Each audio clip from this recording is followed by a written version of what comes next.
Et salut à tous les amoureux de la chose ludique, c'est Magna Magister en direct de la bibliothèque pour cette semaine, continuer ma petite revue des jeux PBTA, des jeux propulsés par l'Apocalypse en vous présentant Dungeon World.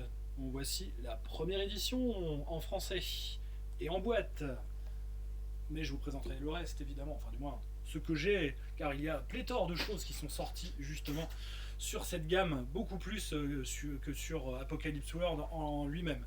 Mais vous allez voir, voilà, ça paraît quelque peu logique puisqu'on est, on va dire, dans une émulation, donc, puisque voilà, il s'agit de parler de Dungeon World, d'émuler le médiéval fantastique en utilisant le système spécifique, le système original, le système étrangement, on va dire, étrange en tout cas, qui est justement le système propulsé par l'Apocalypse, donc tiré du premier à avoir mis en place justement cette spécificité ludique, ce système de jeu qui est justement donc le système d'Apocalypse World, où donc, je le rappelle, nous avons affaire à un système centré sur les personnages, avec donc un MJ qui s'appelle MC, Master of Ceremonies, qui va être là donc pour émuler un genre, pour favoriser, comment dire, le jeu de rôle entre les joueurs, pour favoriser les échanges, les interactions entre les joueurs et avec ces PNJ,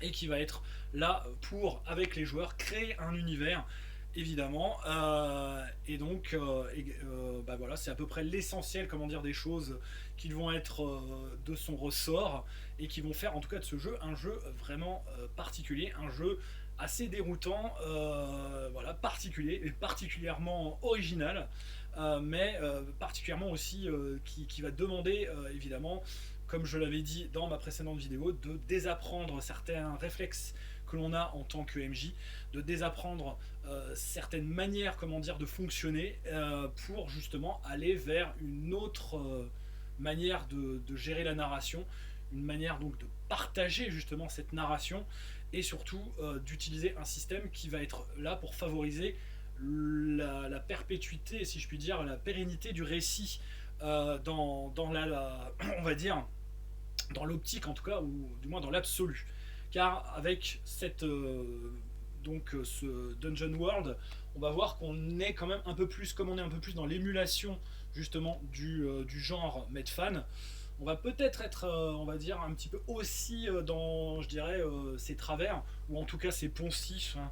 On va pas dire non plus, voilà, que pas avoir de jugement de valeur, parce qu'il y en a qui aiment, on va dire, faire du porte-monstre trésor d'une certaine manière, qui aiment, comment dire, le genre pour ce qu'il est, c'est-à-dire un genre où on est là en fait pour vivre justement une aventure, pour vivre, comment dire, une aventure surtout en milieu souterrain, ou une aventure, on va dire, en milieu hostile, que ce soit forêt ou n'importe où, et donc voilà, partir dans des quêtes, on va dire combattre des monstres, voilà, mettre la main sur des trésors, sur voilà, découvrir des secrets, etc.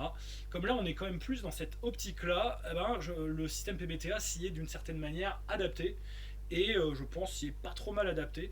Moi, ce système-là, je l'ai surtout testé en fait avec des débutants en GDR, et je trouve que pour en tout cas vraiment initier, comment dire, des débutants au jeu de rôle, je l'ai testé avec donc des 5-6 ans, mais aussi avec des adultes, pour vous dire donc que d'une certaine manière le système fonctionnait bien. Parce que voilà, jeter 2d6 et rajouter un bonus, bah pour des enfants, ça reste très abordable, voilà, à leur niveau en tant que voilà, qu'élèves de grande section de matériel CP. C'est tout à fait, comment dire, dans leur corde en termes de compétences mathématiques. Et en plus, voilà, c'est la découverte par l'émerveillement grâce justement à la boîte de base, cette boîte-là, qui est vraiment, on va dire, très visuelle et qui est plein de matériel qui va pouvoir justement être très intéressante et accrocher justement le public. On va dire pour en tout cas le public jeune. Mais j'ai également accroché le public un peu moins jeune avec justement cette version là, donc la deuxième édition, qui elle donc date pour la version française de 2016, qui a été donc un financement participatif de très très bonne qualité, avec un bon succès, par donc 500 nuances de geek que je suivais depuis longtemps, alors que la première édition est chez Narrativist édition. Je crois, si je ne dis pas de bêtises, que c'est justement les ancêtres de 500 nuances de geek, hein. Je dis pas de bêtises, même normalement, ça doit être à peu près ça. Et ils ont vraiment poursuivi la chose. Et il y a eu plein de suppléments qui évidemment sont parus pour cette version, en dehors évidemment de ce qu'a fait 500 nuances de geek, qui sont ce qui est Design by Acritarch, qui lui fait vraiment du matériel. Alors déjà, il a une chaîne sur YouTube qui vraiment voilà, rend hommage au PBTA et qui donc a fait énormément de petits financements participatifs pour financer donc des petits livrets comme ça, de scénarios ou on va dire de cadres. Voilà, là par exemple c'est en terre sauvage qui permet de faire des campagnes en milieu sauvage. On a vraiment, on va dire, voilà, des choses très intéressantes. Alors, dans le détail, eh ben, on va reprendre les mêmes éléments d'une certaine manière. On est dans un monde médiéval fantastique qu'on va créer, on va dire, avec les joueurs, même si on a, on va dire, des bases avec des petits suppléments qui vous sont proposés pour, on va dire, déjà définir un décor. Je pense que ça va être beaucoup plus facile pour justement des joueurs de définir un environnement médiéval fantastique parce qu'ils ont beaucoup plus, on va dire, l'habitude. Et c'est pour ça que je dis que justement il est très très bien pour l'initiation, celui-ci, parce que bah, voilà, les références Medfan, quasiment tout le monde les a, tous les non-rôlistes désormais en ont grâce, on va dire, voilà, aux séries, aux films qu'ils ont pu voir à droite et à gauche. Et donc ça c'est plutôt un point extrêmement positif. Ça leur parlera parce que bah voilà, l'univers on va dire fantasy est quelque chose maintenant qui est très connu de tout le monde et ça sera on va dire une bonne manière d'accrocher justement les gens qui je pense veulent débuter le jeu de rôle.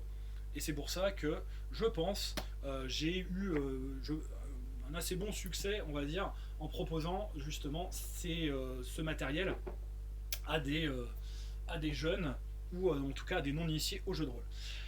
Donc le cadre va se définir lors de la session 0 de la même manière et on va créer donc les personnages avec la même procédure. Donc là ça va être purement et simplement, c'est plus des playbooks, donc des archétypes de personnages, mais c'est des classes de personnages tout simplement. Voilà, et donc il y en a moult avec les suppléments. Donc dans la version de base en tout cas de Dungeon World, donc, il y avait le bard. Et donc on va choisir des options, hein. Donc là par exemple au niveau peuple il va choisir s'il est elfe ou humain. Est-ce que voilà, au niveau des arts arcaniques il a donc une capacité spéciale. Au niveau du savoir bardique il va devoir choisir un domaine de connaissance. Et il est charmant et sincère, donc quand il discute avec quelqu'un, évidemment c'est un barde, hein, c'est un roublard, un séducteur, et ben, il va pouvoir évidemment poser des questions et s'il réussit son action de la même manière, hein, donc toujours 2d6 plus un bonus. Donc là ça va être un 2d6, alors là même, il n'a même pas besoin de faire de jet de dés je crois, sur cette capacité là, c'est quand même assez, assez fort. Et après donc il a les actions avancées, donc là il va devoir en choisir deux, gagner donc un niveau entre... quand vous gagnez un niveau entre 2 et 5, voilà, donc il commence déjà avec ces capacités là. Et après, à partir du niveau 2, il va pouvoir en choisir une. Voilà, donc quand on est entre niveau 2 et 5, et niveau 6 et 10. Donc on a vraiment sur une feuille tout l'éventail de progression du personnage qui vous est donné. Voilà, donc ça c'est bien. Pour le barde, donc on a la même chose pour le clerc, sauf que le clerc, lui, il est associé évidemment à des prières. Et évidemment, il a ses sorts divins. Voilà, donc on a une feuille supplémentaire. Donc là, voilà, c'est juste pour les classes qui vont jeter des sorts. Eh ben, ils vont avoir, on va dire, une feuille supplémentaire avec la description justement de leur sort, donc par niveau, un sort niveau 1, niveau 3, niveau 5, niveau 7, niveau 9, donc c'est tous les deux niveaux, hein, tous les niveaux impairs. Donc il va avoir la possibilité de choisir son peuple, donc lui il va être nain ou humain, il va avoir donc une divinité à choisir, une inspiration divine, donc ça en choisissant les divinités, on va également définir certaines choses dans l'univers de jeu. Donc voilà, la création de personnages va aider à la création de l'univers. Je vous le disais, repousser les morts vivants, communier et lancer des sorts. Et donc voilà, après il aura des capacités supplémentaires en fonction des niveaux de la même manière. De la même manière, donc on a le druide, voilà, classique, hein, on est vraiment dans les poncifs, les choses, on va dire, quelque peu archétypales et éculées du Medfan. Mais c'est bien fait, c'est bien émulé, puisque le but, hein, je vous rappelle, du PBTA, c'est d'émuler un genre. Et donc, comment mieux émuler un genre qu'en reprenant les classes de personnages et en, on va dire, les définissant de la manière la plus, on va dire, attendue qu'il soit. Donc voilà, le druide, de la même manière, le guerrier, voilà, avec aussi donc ces actions spécifiques. Donc on va définir évidemment les différents caractéristiques. C'est vrai que j'ai oublié de vous parler des caractéristiques. Donc là, on a repris évidemment les caractéristiques de Donjons et Dragons. Donc force, intelligence, dextérité, sagesse, constitution, charisme. Donc là au moins on n'est pas trop perdu. Donc là ça va se définir sur une tranche de -3 plus 3. Hein. Souvent ça va être plutôt 0, plus 1, moins 1 au tout départ. Plus 2, moins 2, ça dépend des... Et donc voilà, il va y avoir donc évidemment des caractéristiques, comment dire, comment ça s'appelle, à distribuer. Mais ça c'est marqué après sur la feuille de description. Voilà, on a un certain type de dé de dégâts, c'est-à-dire que quelle que soit l'arme que l'on utilise, on a un dé de dégâts qui est associé à notre classe de personnage. Parce que voilà, on va dire, entraîné pour justement tirer meilleure partie de son arme, ce que je trouve plutôt malin. Voilà, on choisit également aussi son alignement. Voilà, et voilà, pour le guerrier, donc ce sera son peuple, donc il peut être nain, elfe, halfling ou humain. Il peut forcer les portes et les herses. Voilà, on est vraiment dans le donjon. Hein. Il a une arme favorite et avec des améliorations. Voilà. Et après, il peut gagner des capacités toujours avec l'amélioration de niveau. Le ranger, de la même manière. Voilà. Le paladin, le voleur, voilà, que voici. Et donc, avec des actions avancées, évidemment, des actions avancées. Le magicien, avec ses sorts mineurs. Et on a la description des actions de base. Alors oui, là j'ai pris des trucs en plus, voilà, parce que j'avais des feuilles, voilà, c'est dans ma pochette, hein, puisque comme je vous ai dit, Apocalypse World va être un jeu qui va vous demander quand même de faire pas mal de photocopies, parce qu'il faut refaire en fait une photocopie de chaque feuille de personnage spécifique en fonction des choix, donc il faut vraiment que vous en ayez une de prévue. Alors évidemment, c'est vrai que j'avais oublié d'en parler, mais les joueurs sont invités de toute façon à prendre un archétype de chaque type. Il ne peut pas y avoir 2 paladins, voilà, par exemple, 2 bardes, 2 guerriers. Il y a vraiment un type particulier pour vraiment créer un groupe avec des capacités différentes. Au niveau des actions de base par rapport à ce qu'on connaissait, comment dire, d'Apocalypse World, donc là c'est pour la 2e édition de Dungeon World, on a l'action de base taillée en pièces, donc c'est l'action de corps à corps, hein, d'attaque, salve pour donc tirer à distance, défier le danger, étaler sa science, donc ça c'est pour savoir évidemment avoir des connaissances, défendre, discerner la réalité, négocier, aider ou gêner. Donc, l'aider ou gêner, on l'a encore. Et les actions spéciales, on va donc avoir une action spéciale monter un camp, et oui, très important, on va dire, voilà, dans la résolution, si je puis dire, des actions, on va dire, typiques que l'on peut rencontrer dans le Medfad, c'est voilà, le soir, le camp et les tours de garde. Donc ça, c'est une action qui va nécessiter les tours de garde, donc qui nécessite également un jet de dés, récupérer ses points de vie, entreprendre un voyage périlleux. Donc là, pareil, on va désigner des rôles dans le groupe, et ça c'est super intéressant. Et il va y avoir donc un rôle attribué à chacun, donc il va y avoir l'éclaireur, le cartographe, etc., qui vont donc être définis pour donc justement définir vraiment des rôles forts dans un groupe de personnages qui va se déplacer, qui va entreprendre un voyage. Donc avec des jets de dés on va dire à l'issue en fonction du rôle de chacun. Le dernier soupir, bah voilà, vous êtes en train de mourir, et ben vous lancez un dé pour savoir si vous mourrez ou pas et dans quelles circonstances et qu'est-ce que ça vous amène. L'action spéciale de fin de session pour gagner des points d'XP, la montée de niveau, ripailler, voilà, vous avez une action quand même pour faire la fête, ça c'est bien. Encombrement pour savoir si vous êtes vraiment embêté par justement ce que vous transportez, et recruter pour justement recruter donc des fidèles. Voilà. Donc comme vous le voyez, les actions sont vraiment adaptées au genre, c'est vraiment le but de la manœuvre, et on a vraiment affaire à une émulation quasi, on va dire, parfaite, clonée, on va dire, du genre Medfan, et c'est vraiment le but, hein. C'est vraiment ce que s'attache à faire le jeu, et c'est pour ça que en cela, il est bien fait. Bon, par contre, l'univers se définit entre nous, et il n'y a pas de scénario d'une certaine manière. Enfin, si, il y a des scénarios. Les scénarios tiennent, on va dire, souvent sur une page.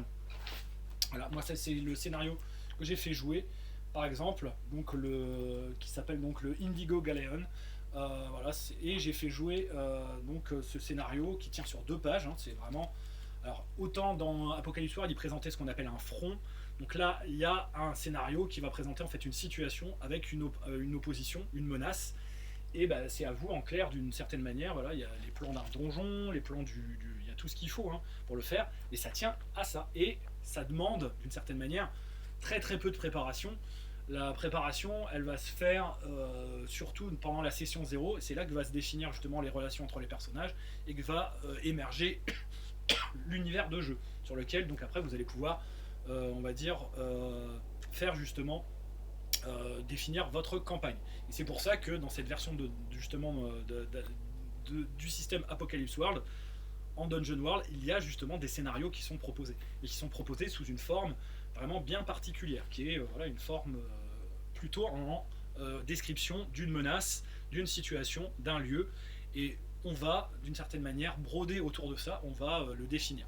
On est plus en fait dans l'esprit du module justement d'ADD ou de DD tel qu'il était proposé à la base. Ce ne sont pas des scénarios. D'ailleurs, ils les appellent pas scénarios, ils les appellent aventures. Voilà, c'est aventure pour premier niveau. Et donc c'est pour ça que quand j'ai testé le jeu, en deuxième édition en tout cas, j'ai utilisé ça.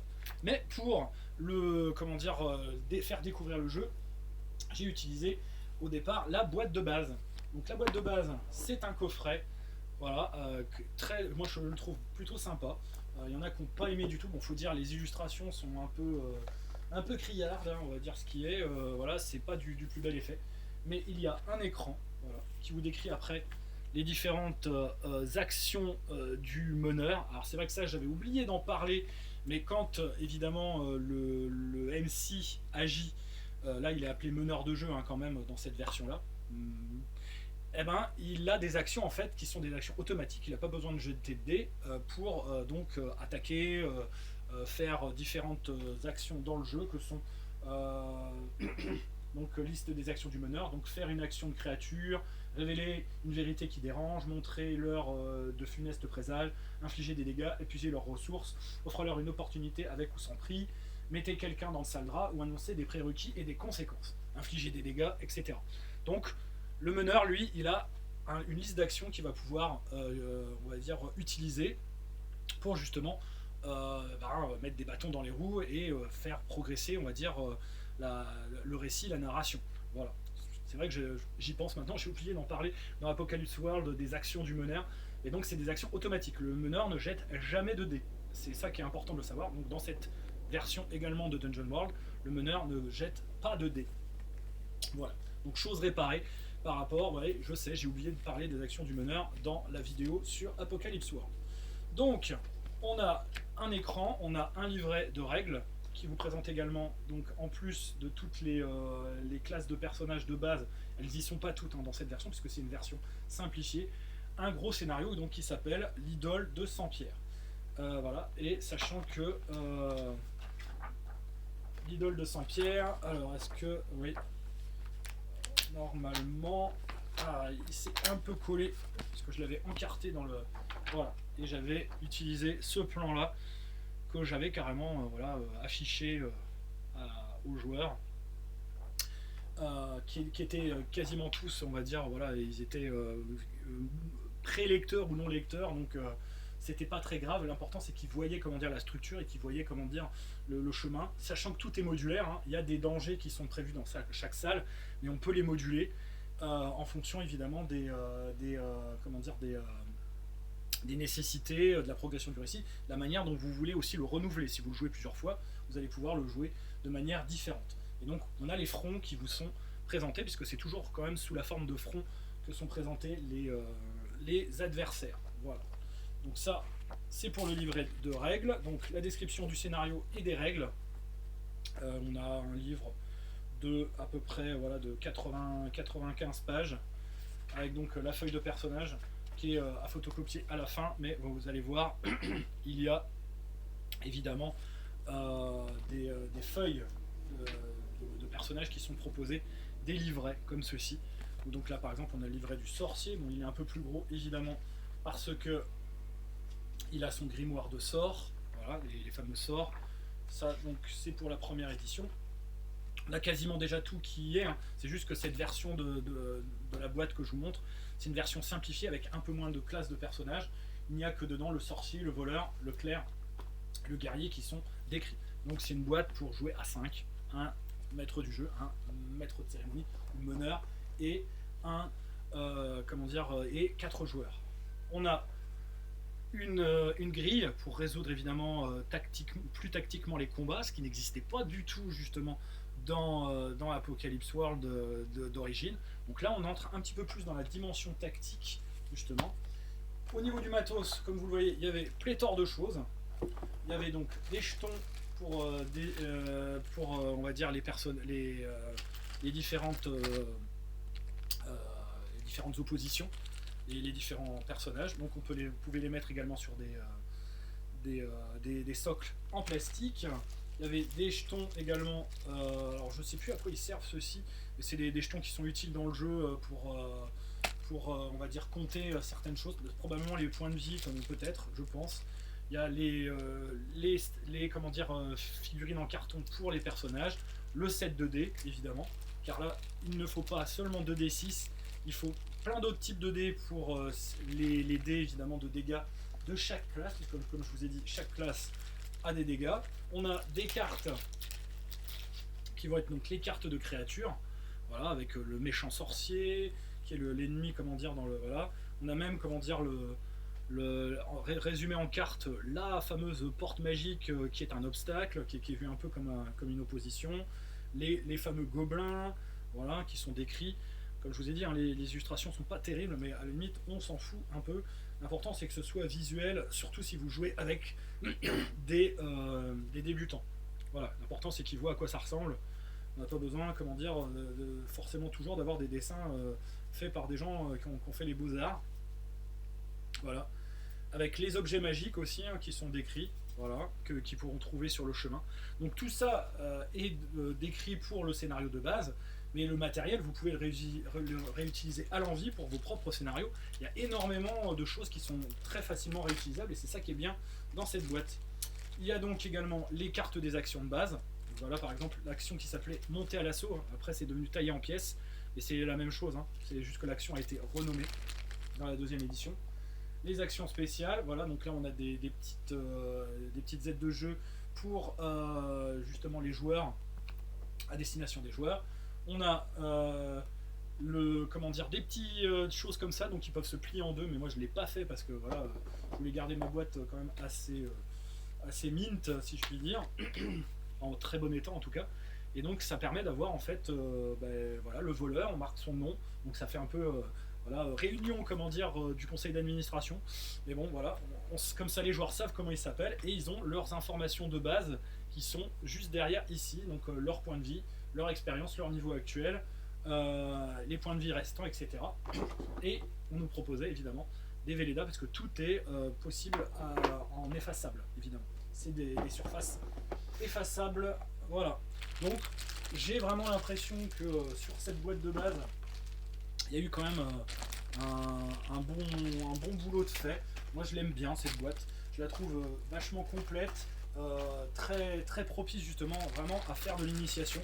Si vraiment vous avez l'occasion de pouvoir vous la reprocurer, elle est trouvable hein, encore, j'ai dû encore la voir il n'y a pas très très longtemps, elle est encore même dispo si je ne dis pas de bêtises sur Ludosphérique à un prix, comment dire, tout à fait honnête dans la mesure où c'est pas on va dire l'article sur Dungeon World en tout cas qui soit le plus recherché, mais voilà, moi je l'ai trouvé vraiment très très très forte à propos, très bien pour ce qu'elle veut faire, c'est-à-dire faire de l'initiation au jeu de rôle, et c'est vraiment tout ce qui nous importe. Voilà, donc je vais pouvoir ranger tout cela, donc je referme le coffret et il reste donc le livre et le coffret que l'on peut donc remettre dans dans la, on va dire dans la pochette de base, si je puis dire. Voilà, donc ça c'était pour la version donc parue en 2013 en VF. Voilà, c'est une traduction, mais une traduction qui a vraiment été faite, donc dite boîte rouge. Voilà, comme on voulait être assez proche de Donjons et Dragons, on a donc été poussé le vice jusque là. Voilà, donc vraiment un bien bel objet. Moi je trouve en tout cas qu'il y a de quoi faire avec cette petite boîte. Donc à l'époque elle valait 47 €. En plus elle n'était pas super chère je trouve, pour tout le matériel qu'il y avait dedans. Elle était très complète et très didactique, même si bon voilà, le design n'est pas exceptionnel, ça il faut quand même le reconnaître. c'est quand même voilà, c'était le point qui blessait, c'est que à l'œil elle pouvait un peu piquer par rapport à certains. Mais moi je trouve que voilà, ce qui était dedans malgré tout avait son charme et permettait en tout cas de s'initier au PBTA en Medfan de belle manière. Alors, maintenant, on passe aux choses sérieuses, si je puis dire, avec la version donc plus définitive de Dungeon World. Donc celle-là issue d'un financement participatif. Il est sorti donc en 2016. C'est une traduction donc de chez 500 nuances de geek qui est connu, on va dire, justement pour ces projets qui sortent de l'ordinaire. Voilà, la Caravelle, hein, donc c'est eux également. Donc 248 pages. Donc là, on a en fait tout le système complet tel que je vous l'ai montré. Donc avec voilà, comment jouer au jeu, les différentes notions qui sont dedans, qui ne sont pas les mêmes évidemment que dans le PBTA classique, les caractéristiques, les blessures et soins, les points de vie, les dégâts, la magie, la création de personnages, donc les différents comment dire, types de personnages. Donc le barbare, le barde, le cambrioleur, le chaman, le clerc, le druide, l'éclaireur, le guerrier, l'immolateur, le magicien, le paladin, le voleur. Donc là je vous ai pas tout montré parce qu'il manquait des classes de personnages. Elles sont en fait je les ai, mais elles sont en VO. Quand je les ai, on va dire, quand je les ai, j'en ai comment dire fait des photocopies justement des fameux playbooks. Voilà, c'était les playbooks en VO que j'avais à l'époque. Mais depuis, évidemment, j'ai eu les versions en français. Mais bon, avec les classes que je vous ai déjà présentées, il y avait déjà très largement de quoi faire. Ils ont juste rajouté les classes que je vous ai citées dans cette deuxième version, que sont donc le chaman, le cambrioleur, l'immolateur, l'éclaireur, et c'est tout. Voilà, donc ça fait ces classes là en plus. Après, on vous décrit les différentes actions, donc tailler en place, salve, déchirer le danger, défendre, étaler sa science, discerner la réalité, de négocier, aider ou gêner, les actions spéciales, donc celles que je vous ai décrites, la vie d'aventure, donc comment dire, appréhender un donjon, les monstres, les contrées sauvages, les amis, etc. Les recrues et l'équipement, donc voilà, on recrute des gens et on les et ils deviennent nos compagnons qui vont nous aider dans l'aventure. Donc ça c'est pour la partie joueur, donc il y en a pour 115 pages. Après on a tout ce qui est on va dire du domaine du maître du jeu. Donc le rôle du maître du jeu. Donc là il est appelé meneur de jeu, il est plus appelé MC. Faut dire pour le maître fan c'est peut-être un peu moins on va dire voilà, c'est mieux en tout cas de le nommer ainsi. La première session, comme toujours, donc la session 0 qui va permettre de créer les personnages et de créer l'univers. Les fronts, donc la description de comment créer les personnages, enfin les PNJ et monstres qui vont être les dangers que les personnages vont rencontrer sur leur route. La définition du monde également. Enseigner le jeu, donc des conseils pour justement apprendre aux joueurs à jouer au jeu. Comme je vous ai dit, c'est pas une mince affaire, on est vraiment dans quelque chose de très particulier. Adapter des scénarios, donc là comment prendre des scénarios Medfan classiques et les adapter à Dungeon World, c'est pas bien compliqué, hein, très franchement, si on comprend bien l'esprit du jeu. Approfondir le jeu, donc voilà, des nouvelles classes, des règles supplémentaires, et le manuel des monstres, avec donc justement la description de tous les monstres et l'index justement des différents monstres. Donc on a vraiment un bestiaire qui est déjà prévu à la fin, qui fait d'ailleurs une belle part quand même du bouquin, hein. Voilà, chapitre 26, ça va de la page 173 à la page, si je ne dis pas de bêtises, 239. Donc voilà, on a quand même quasiment 70 pages de description de monstres. Les illustrations sont très correctes, moi je trouve qu'il y en a même certaines qui sont plutôt pas mal. Voilà, les environnements des monstres, les gargouilles, voilà. Donc décrits sous la forme de quelles sont leur sociologie, si je puis dire, leur taille et s'ils vivent en groupe, en meute ou s'ils sont solitaires, leurs attaques spéciales, s'ils ont des capacités, on va dire, de protection, donc l'armure par exemple, pour l'élémentaire de terre, s'ils ont des capacités spéciales, genre allonge puissant pour l'élémentaire de terre, voilà, ils ont le bras long, si je puis dire, et en plus ils font très mal. Donc voilà, tout est décrit. On a même voilà, le fameux cube gélatineux qui est décrit tout de même. Regardez, c'est tout de même beau. Donc on a les grands classiques, hein. Si vraiment ce système vous botte, Vous retrouverez, comment dire, vos bons vieux, on va dire, poncifs, vos bonnes vieilles habitudes de Donjons et Dragons. C'est presque, comment dire, faire comment dire, de l'OSR avec un système moderne, hein, que de jouer à Dungeon World. C'est vraiment ça. De toute façon, il a été designé dans cet esprit. Donc voilà, le sorcier gobelin, le seigneur araignée, donc tout est évidemment décrit par type d'environnement, avec les morts vivants, dans un... Voilà. Bon, comme je vous dis, les illustrations sont correctes, mais bon, ça reste assez old school, je trouve, dans le style, mais bon, voilà, pour une création française, il y en a quand même par contre qui sont, je trouve, très très bien fichus, hein, voilà, le poulpe, même le Pégase, ça reste très très bon, mais il y a certaines illustrations qui sont un peu moins bonnes, bon, voilà, on ne peut pas tout avoir, ça reste malgré tout plutôt bien fichu. Voilà, et donc après, on a à la fin les scénarios justement, donc l'horreur boréale qui nous est décrit. Donc on a quand même un scénario pour commencer, donc qui est présenté donc sous la forme des scénarios justement, la forme spécifique en tout cas des scénarios Dungeon World, où donc on nous décrit vraiment plus des lieux, des situations, des choses, comment dire, qui vont, voilà, il n'y a pas de, on va dire, de déroulement précis et on va dire de chronologie, si je puis dire, précise. C'est vraiment la description de lieux, de menaces, et c'est les personnages qui vont s'impliquer dedans. Le système de jeu le permet, hein, évidemment. Le système de jeu est là pour justement aider à entrer dans cette structure spécifique, que ce soit du côté MJ ou du côté joueur. Donc ça peut paraître assez déroutant dès le départ, mais en fin de compte, voilà. Et on a la description justement des fronts qui vont qui vont prendre place dans le scénario. Et la fameuse feuille de personnage, voilà, qui vous est décrite. Mais bon, comme on a les livrets en fait servent de feuilles de personnage, donc on n'a pas vraiment besoin de feuilles voilà, de feuilles nommément. Voilà. Donc voilà, ça c'est la boîte rouge, et donc là c'est dit le livre bleu, donc il n'est pas vraiment bleu, mais bon, on était donc dans la logique toujours de Donjons et Dragons. Dans la logique donc de Donjons et Dragons, eh ben, les règles avancées, c'est la boîte bleue. Voilà, dite expert, je crois que c'est comme ça qu'elle s'appelle. Et donc, bah ça représente en fait vraiment le livre ultime qui décrit vraiment tout l'esprit et tout la, on va dire toutes les spécificités en tout cas justement du système Dungeon World.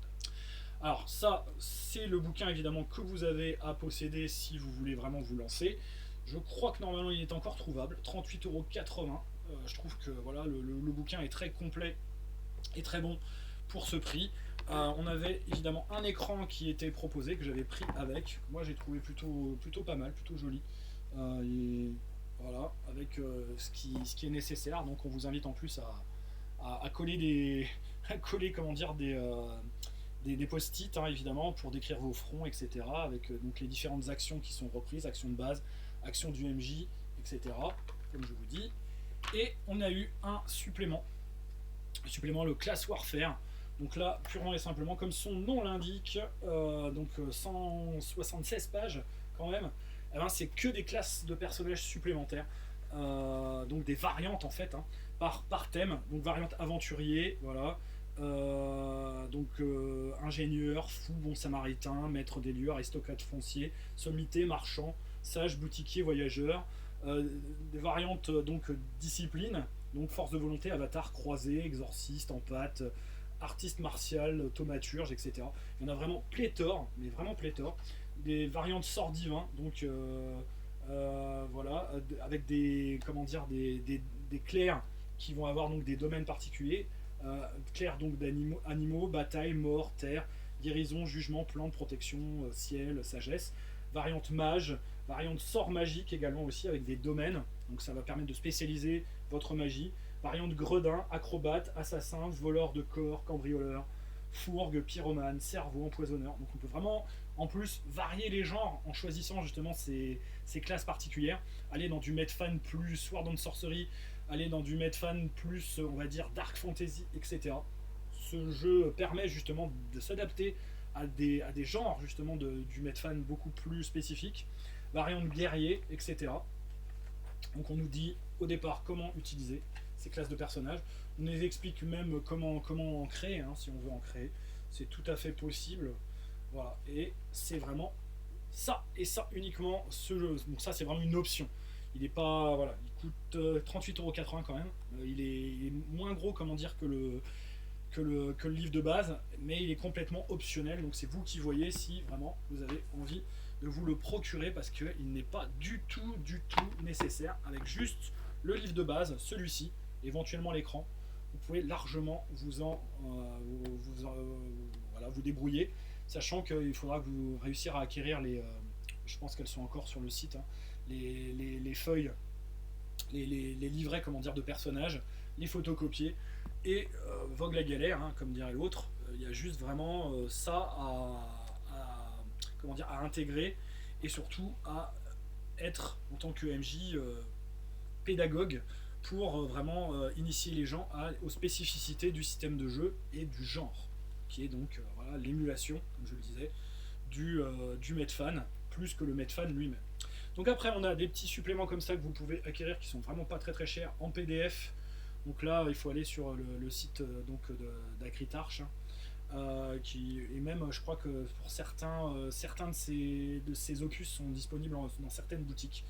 À vous de voir. Donc voilà, je rends hommage quand même à Bastien Vautoz, Acritarch, qui a vraiment fait un gros boulot. Donc avec 3 scénarios. Donc Gelus Gund, qui est donc très original, je trouve. C'est vraiment voilà, un scénario qui vous propose, si je me souviens bien, c'est bien celui-là, hein, qui propose en fait voilà, oui c'est ça, c'est un convoi minier souterrain nain, qui est composé, donc comme vous voyez, vraiment de machines qui ont la forme de nains, et qui donc transportent des gens, mais transportent aussi donc du matériel, des minerais, etc. Et c'est vraiment, je trouve, super original. L'étrange engin, le monolithe de quartz, voilà, et on peut lier ces 3 scénarios. Pour ce qui est du deuxième, donc Killer's Gund, donc ça c'est la description de voilà, l'étrange engin. Là ils vont débarquer donc dans un manoir, donc et découvrir donc les secrets de ce manoir.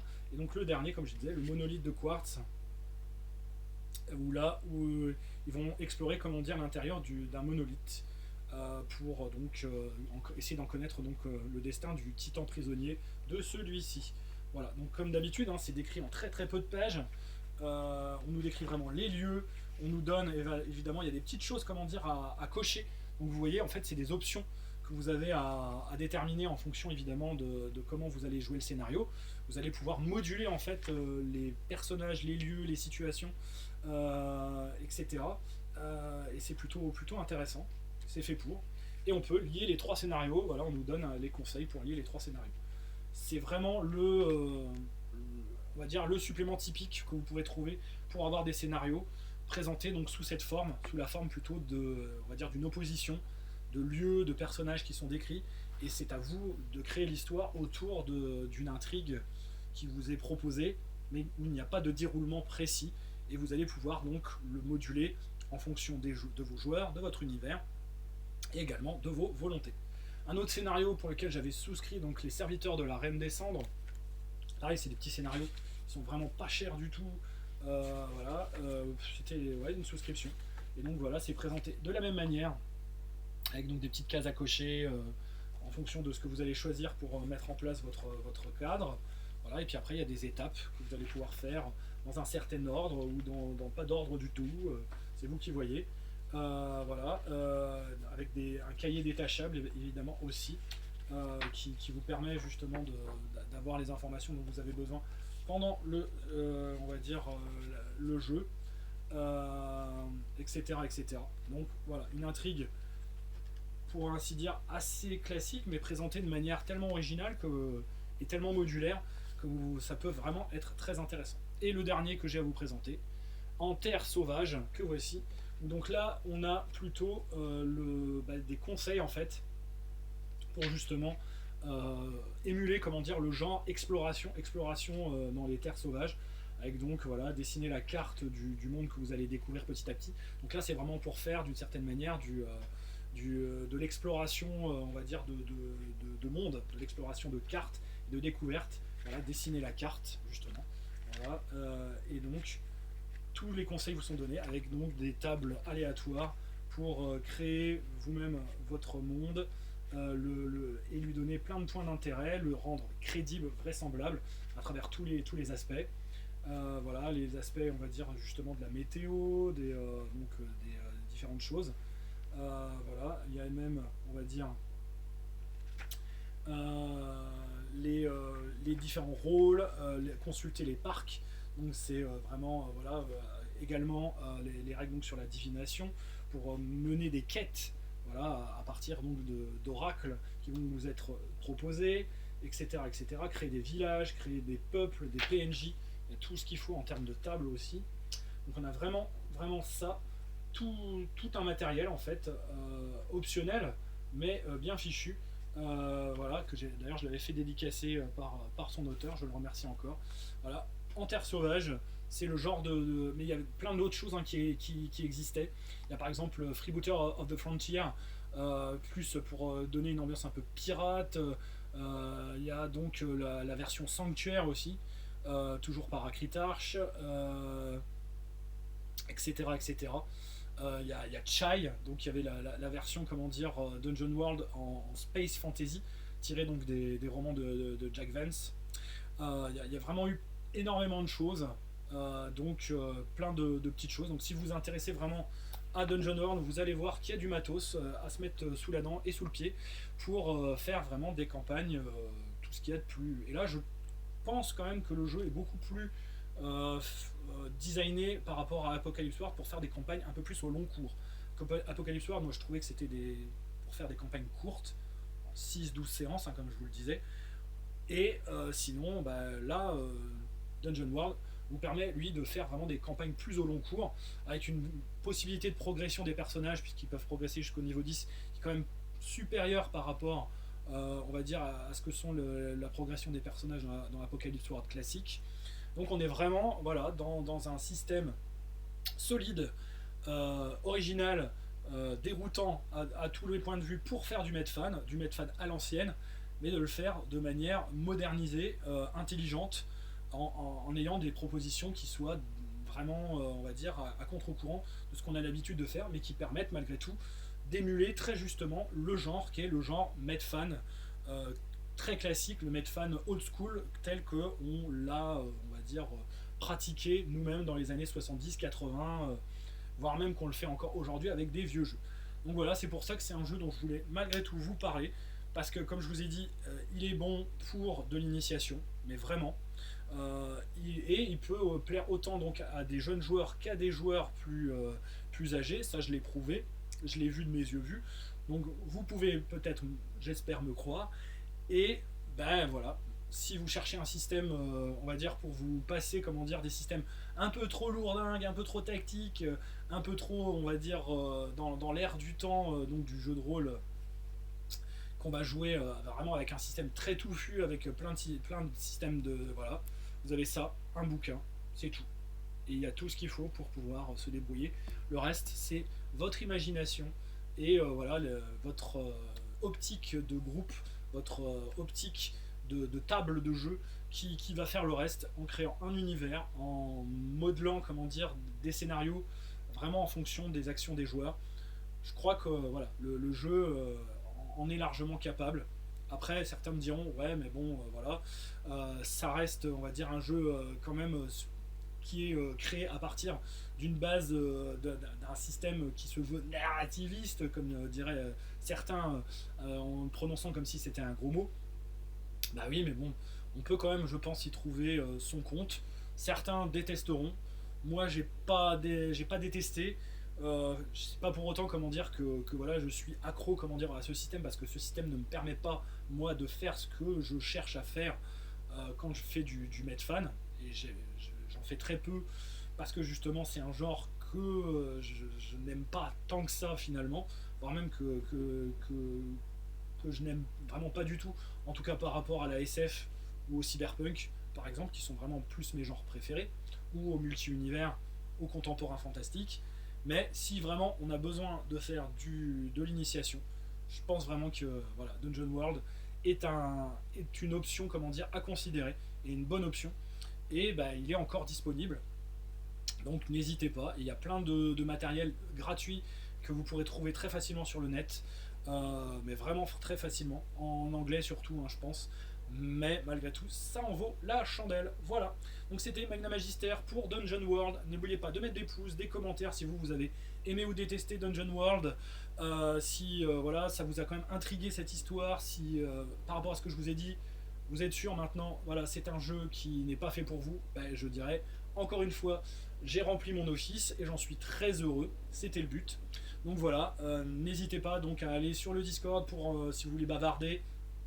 Et puis ben voilà, si vous avez besoin de choses, vous pouvez toujours me contacter, voilà, me parler par le Discord si vous avez besoin de matériel, de conseils, de petites choses. J'y réponds favorablement, j'essaye de faire ce que je peux malgré, on va dire, tous mes soucis et tous mes impératifs, on va dire, divers et variés qui font que bah, parfois c'est pas tous les jours évident, voilà, de vouloir, en tout cas, j'aimerais bien vous proposer plus de choses, mais je ne le peux pas pour l'instant. En tout cas, là, en tout cas, c'est les vacances en ce moment, donc la chaîne est un peu en service minimum, mais ça va reprendre. Là, on est à la rentrée.